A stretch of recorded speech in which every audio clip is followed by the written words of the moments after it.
Dan setelah itu bersiap-siap Pak Mustafa Kamal ya dari fraksi PKS. Silakan Ibu Anita. Terima kasih Ibu Pimpinan, Bapak dan Ibu Pimpinan Komisi 10 yang saya hormati, teman-teman Komisi 10 dan Bapak Menteri beserta jajaran. Yang pertama, saya bersyukur hari ini kita membicarakan hal yang penting sejak tadi pagi dan hari ini bertepatan dengan Hari Pahlawan. Hari Pahlawan Nasional ya, 10 November hari ini. Dan saya ingin kita juga mengingat bahwa pahlawan nasional itu masa lalu yang harus kita ingat. Tetapi ada juga yang harus kita perjuangkan saat ini adalah pahlawan-pahlawan tanpa tanda jasa. Guru-guru honorer yang sudah mengabdi belasan tahun di daerah-daerah terpencil, yang sampai hari ini masih menangis karena mereka tidak pernah merasakan keadilan dari pemerintah. Mereka yang sudah mengabdi di desa-desa, di pelosok-pelosok, yang harus menyeberang sungai, yang harus langgar kali kalau orang NTT bilang, ya, yang kadang-kadang kalau banjir taruhan nyawa, tetapi sampai hari ini mereka tidak bisa masuk lolos P3K. Itu yang pertama. Saya minta perhatian Pak Menteri dan seluruh jajaran untuk guru-guru yang ada di pedalaman yang sudah mengabdi belasan tahun, Pak, bukan 1-2. Dan saya juga mau ngangkat di Hari Pahlawan ini, saya ingin mengingatkan bahwa pahlawan-pahlawan tanpa tanda jasa yang ada di pedalaman-pedalaman itu sampai hari ini menuntut keadilan sosial bagi seluruh rakyat Indonesia, sila kelima Pancasila. Kenapa tidak pernah diberikan kepada mereka? Bukti, ada guru-guru yang baru 1 tahun 2 tahun mengajar lolos P3K. Mereka yang sudah belasan tahun tidak pernah lolos dengan berbagai macam alasan. Oleh sebab itu saya minta Pak Menteri, mari kita coba ingat ini. Bagaimana justru mereka ini yang sudah belasan tahun ini, yang tidak pernah diperhitungkan oleh negara ini, justru mereka itu yang harusnya mendapat prioritas untuk diangkat. Apapun alasannya, kalau menurut saya mereka sudah tidak pantas lagi diukur dengan apapun karena terlalu mulia hati mereka, Pak. Mereka tidak pernah berhitung-hitung dengan gaji. Tapi ketika ada P3K yang ditawarkan oleh pemerintah 1 juta, kenapa sampai hari ini mereka tidak pernah lolos? Sangat menyedihkan, Pak Menteri. Yang kedua, seperti kami daerah 3T, bahkan semua daerah 3T, khususnya NTT, kami ini kenyataannya tuh Pak, betul-betul kekurangan guru. Kurang guru kami. Tetapi kami kenapa dibatasi? Kenapa banyak sekali yang tidak lolos? Ada formasi dari kepala daerah, tapi yang datang, saya sudah kemarin reses ke beberapa kabupaten, kepala daerah mengatakan kami mintanya lain, formasinya lain, diberikan oleh pusat lain, Bu Anita. Contoh, di Timur Tengah Selatan, banyak sekali mayoritas kami Kristen, Pak. Formasinya guru Kristen, tapi yang dikasih guru agama Islam. Akhirnya guru itu tidak diberi jam pelajaran, 0 pelajaran, tidak dibayar. Tetapi dana daunya sudah dihitung masuk ke APBD. Akhirnya anggaran itu saya tanya, dipakai untuk apa Pak Bupati? Ya begitulah Bu Anita. Nah ini makanya saya minta Inspektorat Jenderal, Pak Menteri tolong Ibu, mana Ibu? Inspektorat Jenderal mana Ibu? Ini kita tolong lihat deh ya. Ini ada beberapa daerah yang dana daunya sudah ditransfer. Bu Sekjen, Pak Menteri, saya masih bicara. Jadi ada beberapa daerah yang dana daunya itu sudah ditransfer ke APBD dan sudah jelas angkanya itu saya lihat untuk P3K, tetapi tidak diangkat oleh Pemdanya. Formasinya ditutup sampai hari ini. Contoh di Kabupaten Kupang, Nusa Tenggara Timur, Kota Kupang di Nusa Tenggara Timur, Pak. Kota Kupang ibu kota provinsi saja 400 tenaga P3K yang kategori 1 itu, yang P1 itu 2021, Pak. Sampai hari ini sudah terima SK tapi tidak diangkat. Saya mau tanya, Pak, ini mana Ibu Nunu? Setelah SK, sebelum SK ada nomor induk katanya. Setelah itu SK, harusnya kan mereka diangkat. Tapi sampai hari ini Bu, mereka tidak diangkat. Dan saya lihat, saya ikutin terus perkembangannya. Kenapa tidak diangkat? Uangnya sudah ada. Bahkan sekarang 2023 ditambah lagi anggarannya. Saya bingung ini prinsip penganggaran P3K yang ditransfer dari Menteri Keuangan ke daerah tuh pakai prinsip yang mana ya? SK dulu baru ditransfer uangnya, artinya kalau sudah ada SK berarti mereka harus diangkat. Tapi kok ini sudah ada SK alasannya NIK, padahal NIK itu dasar pembuatan SK. Ini pemerintah daerah bolak-balik. Ini saya minta tolong nanti Ibu Inspektur Jenderal, kita apabila perlu Pak Menteri dan Bu Nunu, kalau tadi saya senang sekali Bu Nunu bilang ada kenaikan 42% setelah rakor. Coba Bu, sekarang saya ajak nih kementerian kita rakor di daerah. Ya, jadi jangan hanya kementerian rakor dengan para bupati, gubernur di daerah selesai. Guru-guru honorer tidak tahu di bawah. Saya mengajak Pak, mari Bapak Ibu yang ngurusin P3K, kita rakor di daerah.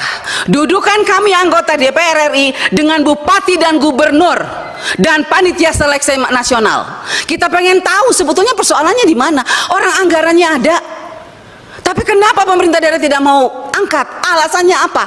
Dana DAU kurang. Setelah kita lihat DAU-nya nggak kurang, berlebihan malah. Nah ini persoalan. Jadi saya minta ini Bu, contoh ya, Kota Kupang, Kabupaten Kupang, kita segera turun, kita lihat mereka tuh sangat gelisah saat ini karena apa? Lulusan-lulusan yang passing grade 2001 nih kita bilang, padahal sekarang kita sudah mau tentukan anggaran 2022 2023, tapi 2001 belum selesai. Selesaikan dulu 2021. Lolos passing grade sangat banyak tapi dicuekin oleh daerah. Pertanyaan saya kepada Pak Menteri, Anda sebagai Menteri Pendidikan yang punya guru, tenaga honorer, yang kita tahu bahwa NTT itu sangat membutuhkan tenaga guru, persoalannya Pak Menteri kok diam aja ya? Minta maaf Pak Menteri, kalau menurut saya Anda hanya diam, Anda hanya sibuk urusan secara nasional. Lihat dong ke daerah. Ini banyak guru-guru yang lolos passing grade Pak, menangis. Karena apalagi Bu, mereka dengar katanya tanggal 13 ini ditutup ya Bu Nunu ya, ditutup. Mereka bilang, Ibu kalau sudah ditutup maka nasib kami seperti apa? Kami harus tunggu tahun depan lagi. Kalau daftar tahun depan lagi turun dari P1 ke P2 lagi. Padahal mereka lulus sekarang nih. Nah jadi saya minta tolong Pak, kalau bisa untuk kita selesaikan masalah di daerah, saya minta untuk tanggal pendaftaran yang batas tanggal pendaftaran pendataan ini tanggal 13, saya minta diperpanjang. Kita selesaikan masalah, kita jangan lompat nggak jelas Pak. Saya minta diperpanjang, bila perlu Bu pimpinan, melalui pimpinan, saya minta Bu kita harus undang tuh Panselnas tuh. Duduk Bu, kita bicara bagaimana sih mereka transfer uang. Kok enak sekali bupati, gubernur dan segala macam. Kalau kita undang susah sekali mereka, tapi itu uang negara, uang pusat yang harus kita awasi untuk tenaga P3K yang kita perjuangkan di sini. Kita capek berteriak di sini, mereka menangis di sana. Siapa yang diuntungkan di sini? Harusnya yang diuntungkan adalah guru-guru honorer, bukan pemerintah daerah atau siapapun yang terlibat di dalamnya. Oleh sebab itu saya mohon Ibu pimpinan, kita harus segera panggil tuh Panselnas, panggil tuh BNPAN RB, Menteri Keuangan. Apa dasarnya mereka transfer? Sekarang mau saya dengar Bu, sudah ini awal tahun ini ditransfer lagi untuk P3K, tapi diangkat-angkat enggak. Terus uang ini untuk siapa? Terus siapa yang mengawasi uang ini? Terus tangisan air mata P3K yang sudah lolos passing grade, siapa yang harus menghapus air mata mereka itu siapa? Kalau bukan kita sebagai wakil rakyat, kalau bukan Anda sebagai menteri, siapa? Hanya kita yang bisa. Jadi mari Bapak Menteri, saya minta kita bergandengan tangan, kita hadapi persoalan ini bersama. Kita turun ke daerah, kita tunjukkan sama P3K bahwa kita di pusat sudah berjuang. Siapa yang mempersulit mereka di daerah? Kalau memang bupati mengatakan dana DAU-nya kurang, suruh mereka buka berapa kebutuhan mereka setiap tahun, ada tambahan atau tidak. Kalau ada tambahan ya itu untuk P3K. Apalagi sekarang P3K untuk 2023 dananya dikunci, walaupun kuncinya terlambat karena 2021 itu tidak terkunci. Ini penting Bapak Ibu. Jadi sebetulnya yang kita ngomong dari tadi ini persoalan sudah ada Bu, uangnya sudah ada di daerah, cuman persoalannya kepala daerah tidak mau angkat, alasannya dana DAU kurang. Coba hitung, saya sudah hitung, Kota Kupang ada kelebihan, Kabupaten Kupang ada kelebihan, tapi bupatinya tidak mau. Nah ini, jadi saya bilang kita harus sama-sama. Dan saya minta Pak Menteri, menjadi fokus Pak Menteri untuk menyelesaikan ini, supaya Bapak juga jangan terlalu beban bahwa memang kesalahan bukan hanya pada pusat. Di daerah juga ada, mari kita selesaikan bersama. Makanya saya usul rakor di daerah, ajak kami anggota DPR RI. Biar jelas, clear. Bila perlu dudukin itu DPR provinsi, DPRD kabupaten, supaya mereka tahu ini uang APBN yang berubah jadi APBD, yang tidak bisa mereka pakai seenaknya, khusus untuk P3K. Yang saya dengar, banyak permainan di daerah sekarang, itu dana P3K dimainkan oleh mereka. Makanya saya kadang-kadang saya bikin, kalau bila perlu kita pakai, minta KPK aja periksa kalau begini caranya. Sakit hati kita nih, kasihan guru-guru itu. Oke, lanjut. Itu untuk ini Pak ya, P3K. Mengenai ada Pak, ada juga terkait asesmen tadi Pak, daerah NTT Pak. Kami masih kurang jaringan, susah. Bagaimana asesmen dilakukan di UNBK? Banyak daerah sekolah-sekolah yang berteriak tidak memiliki komputer tapi dikirim laptop. Ada daerah yang akses internetnya lancar, laptopnya tidak ada. Saya ada bukti Pak. Laptopnya itu ditumpukin setinggi gunung tapi nggak dipakai karena nggak ada akses internetnya. Itu seperti apa itu coba? Ya seperti apa? Seperti itu pertanggungjawabannya. Bu Anita, Dirjen saya tambah Didasmen. 1 menit ya Bu ya. Saya tambah 1 menit. Makasih Bu. Dirjen Didasmen, NTT masih tinggi Pak buta hurufnya Pak. Saya kasih contoh di Sumba Barat, Kepulauan Sumba, Sumba Timur, Sumba Barat, Sumba Barat Daya, Sumba Tengah.